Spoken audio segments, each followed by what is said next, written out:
If you're a big fan of performative displays of fake emotion, if your heart goes all aflutter when you watch grown-ass men blubbering about their emotions, and most especially, if you enjoy watching acting performances of the caliber one might normally see in amateur community theater play auditions, then you must have been like a pig in slop watching yesterday's first installment of Nancy Pelosi's fake January 6th hearings yesterday, or as I've taken to calling it, Insurrectapalooza 2021, because it seems clear that everyone involved with this thing, they must be getting paid a bonus each time they say the word insurrection. Now, as you may recall, this thing has less legitimacy than either the first fake Trump impeachment or the second fake Trump impeachment, which is really saying something because those were also low-budget, amateur-hour theatrical productions, in addition to being a couple of national embarrassments. But at least for the two fake impeachments, Nancy Pelosi didn't get to pick the participants on the Republican side, but not this time. This pantomime is being so meticulously stage-managed by Speaker Pelosi that she actually told Kevin McCarthy, the feckless, ineffectual House Minority Leader, that he was not allowed to choose the Republican members of the committee. And I don't know about you, but to me, that really evinces a legitimate, totally non-farcical search for truth and accountability.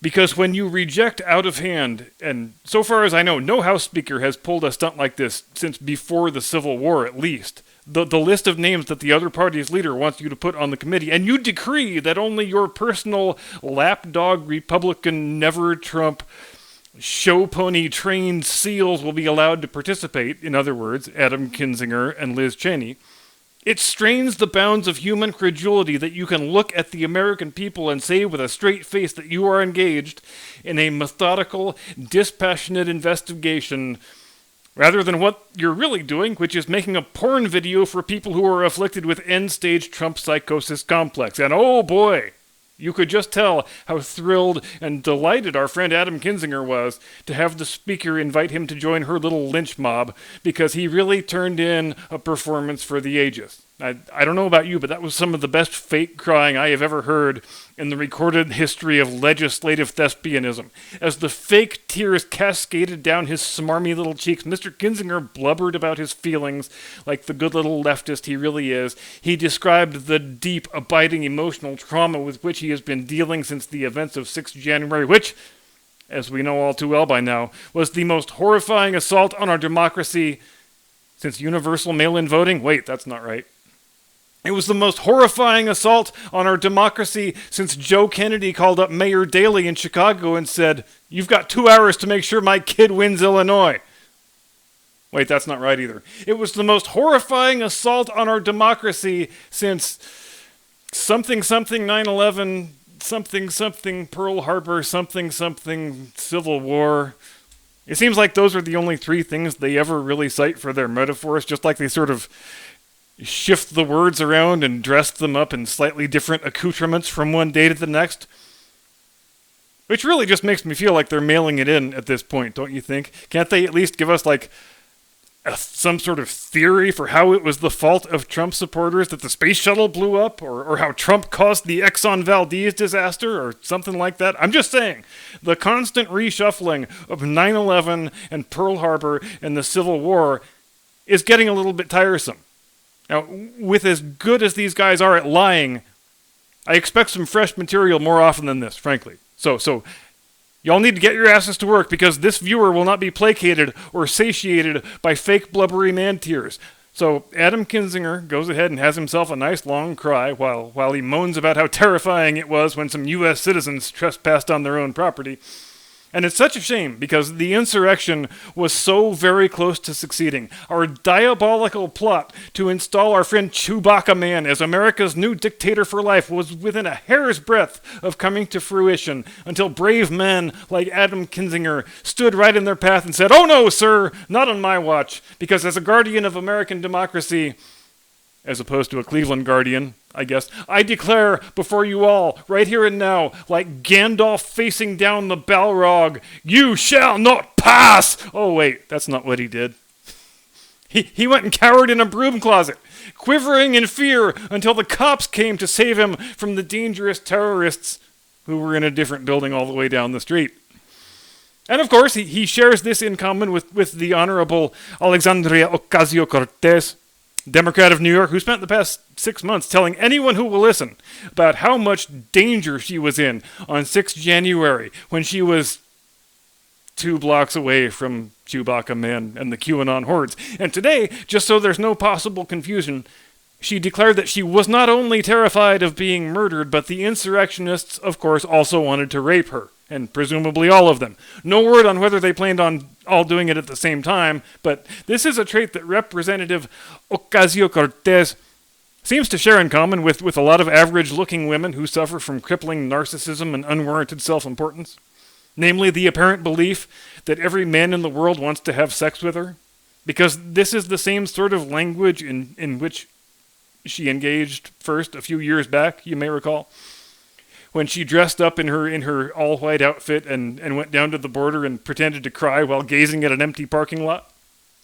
But you will also remember that after that stunt, when she got back to Washington and did the rounds of all the best trendy liberal podcasts, she kept telling everyone that when she was touring the detention center down at the border, all of the Border Patrol agents were leering at her like perverts and whispering to one another about all the sex acts they wanted to perform on her. And it's probably a pretty insightful, if deeply troubling insight into that young woman's psyche, that she thinks the entire world wants to get into her knickers, when in reality all they really want her to do is shut the hell up already, or barring that, if you absolutely must speak, at least drop the god-awful fake California accent, because let's face it, people who grew up in Tony Long Island suburbs are not supposed to sound like goddamn Jeff Spicoli, and I don't think that's asking a whole hell of a lot. Also, Alex, you're not all that great looking. As much as you like to fantasize about everybody wanting to bang you, they really don't. So please do make a note of it. So Adam Kinzinger, he passes the audition. He gets the role. His fake tears and his effeminate caterwauling had the director and the entire production staff shouting for an encore, practically. But the other Adam in the room, the artist we lovingly know on this program as Congressman Shifty McBobblehead, well, for him, Kinzinger's little star turn was a throwing down of the gauntlet, if you will. And you bet your sweet ass that Adam Schiff is going to pick that gauntlet up. Because Adam Schiff will be damned if anybody in that room thinks they are better at fake crying and false emoting than he is. And what a tour de force he managed to turn in. I'm trying so hard to hold it together and contain my emotions and act like I've got a functioning set of testicles, but the events of 6 January caused me such emotional trauma that I just need to cry. I need to weep at how close we came to a Chewbacca Man dictatorship. Because I, Shifty McBobblehead, love our democracy so very much that when it is imperiled or attacked by mobs of white supremacist, insurrectionist, domestic terrorist, climate-denying anti-vaxxers, it affects me so deeply that I have to go and change my tampon. Jim Eagle, please hit my music.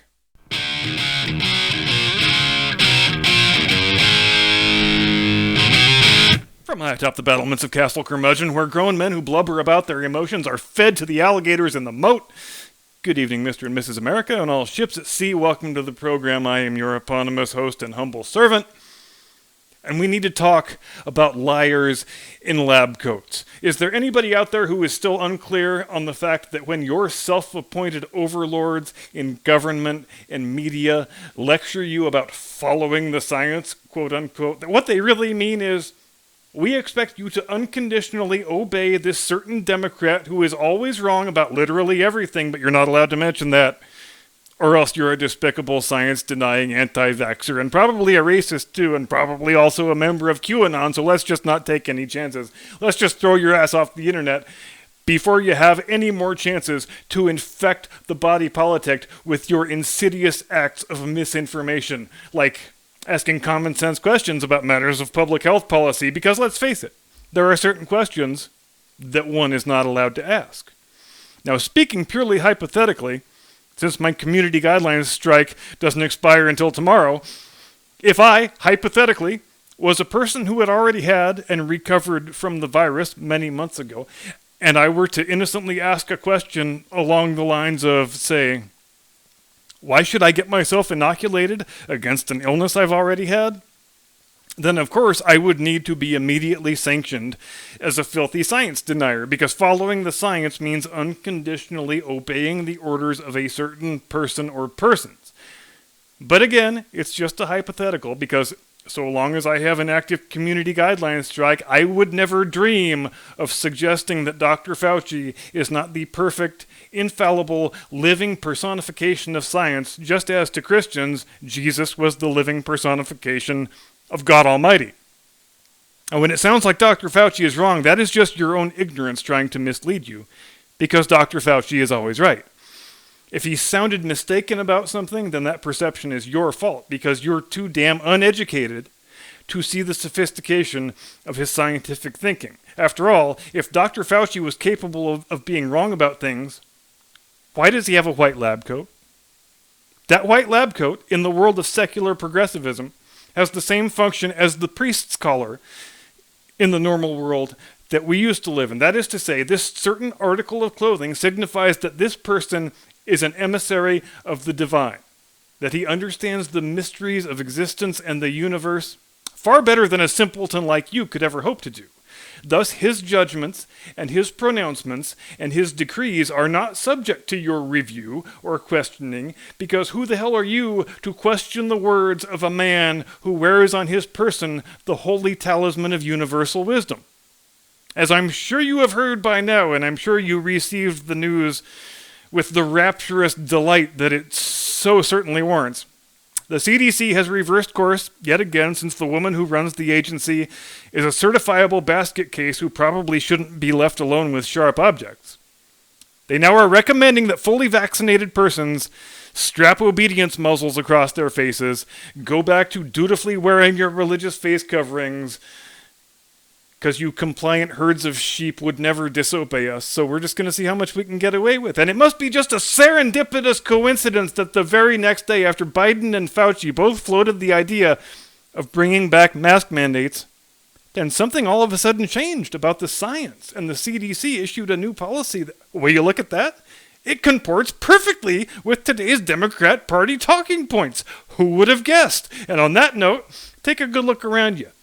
Here at the end of the 6th month of the administration of whoever the president actually is, and your guess is as good as mine on that question, but I think we can all agree that Joe Biden ain't running the government. And you know what you'll see when you take that look around? A country that has no institutions left, be they social, cultural, or governmental, that haven't been co-opted to serve the political interests of the Democrat Party. Now, it used to be agreed by basically everyone up until around 5 minutes ago that there are certain quarters of government that must always stand apart from politics, because nothing good can happen for the country if things go the other way. When the public health authorities are shaping their messaging day by day to be in accordance with whatever the Democrats happen to be saying, public health is not being served. If they want to bring back mask mandates, and this position is supported by an objective scientific analysis of the available data, then show us the data and we'll be happy to consider it.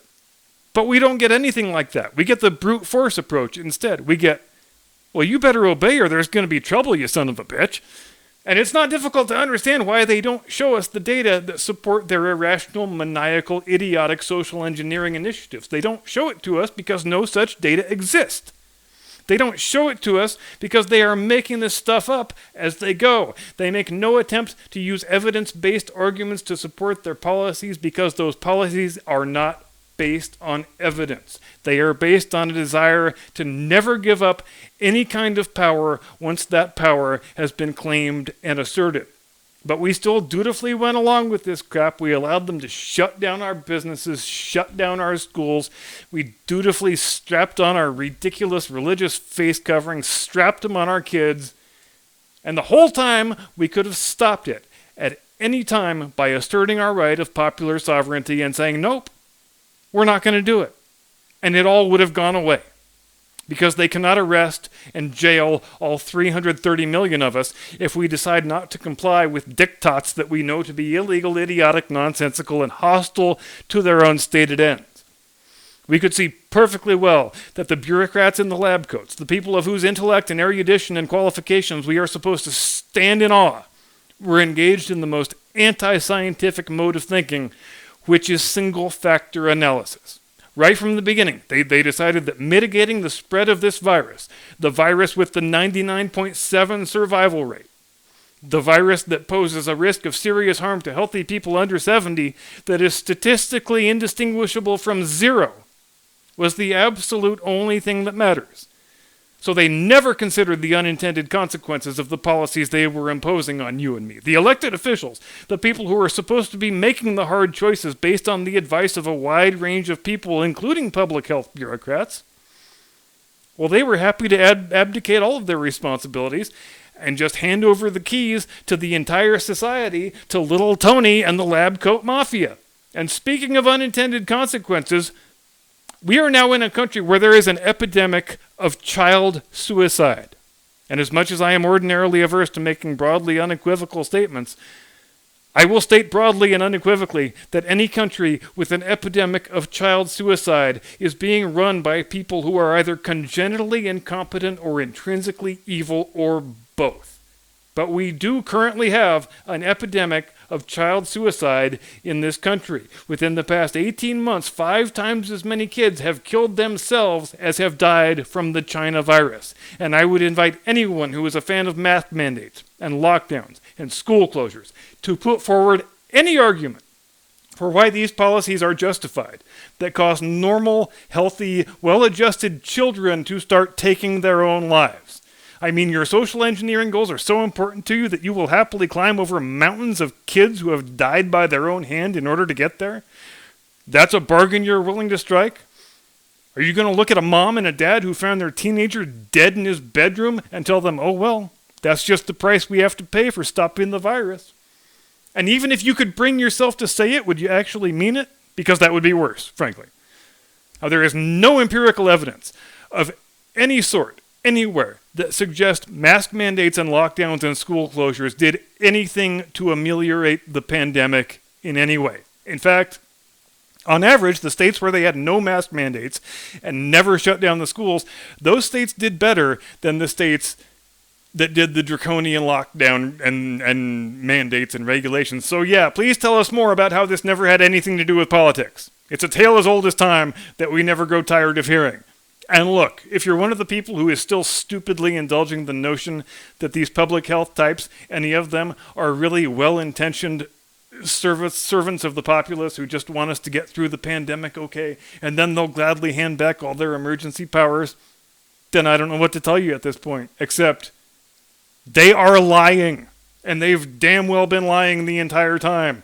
And they cannot believe their luck that gullible dumbshits like you actually exist and actually follow their stupid orders without question or hesitation and never get wise to what is really going on. Now, for God's sakes, we've actually had Fauci say it out loud. A few months ago on CNN, he casually remarked that, since these mask mandates have worked so well for COVID, we should probably just make them a yearly thing for the seasonal flu. And since we as a population have shown ourselves to be so depressingly inclined to dutiful compliance with government orders, it's not going to be just public health bureaucrats who are doing this stuff. Because the climate change wackos are going to want a piece of this too. If people will voluntarily shelter in place in their homes for fear of a silly upper respiratory virus that's as likely to kill them as a lightning strike, then it should be no problem getting them to lock themselves down over some made-up bullshit about climate change, right? So to reiterate, in Joe Biden's America, there is an epidemic of child suicide. And every person in his administration ought to be confronted with that fact every single day. And maybe they would be if we had a functioning fourth estate, but we don't. Or even, God forbid, a few people with a conscience. So we're supposed to be horrified and scandalized over the events of 6 January. And what was the worst crime committed on that day? I mean, well, aside from the killing of an unarmed Air Force veteran by a Capitol police officer, but we're not allowed to ask about that either. Now, hell, I think Chewbacca Man is still sitting in solitary confinement tonight, charged with no worse offense than trespassing. And what else did we see on that day? Vandalism? Simple assault? Compared to your typical BLM or Antifa riot, 6th January was about as violent as a Bible study class. But we now return you to your regularly scheduled grown-ass men pretending to blubber about their feelings like ridiculous little girls. God bless our democracy. See you Friday. Get off my lawn.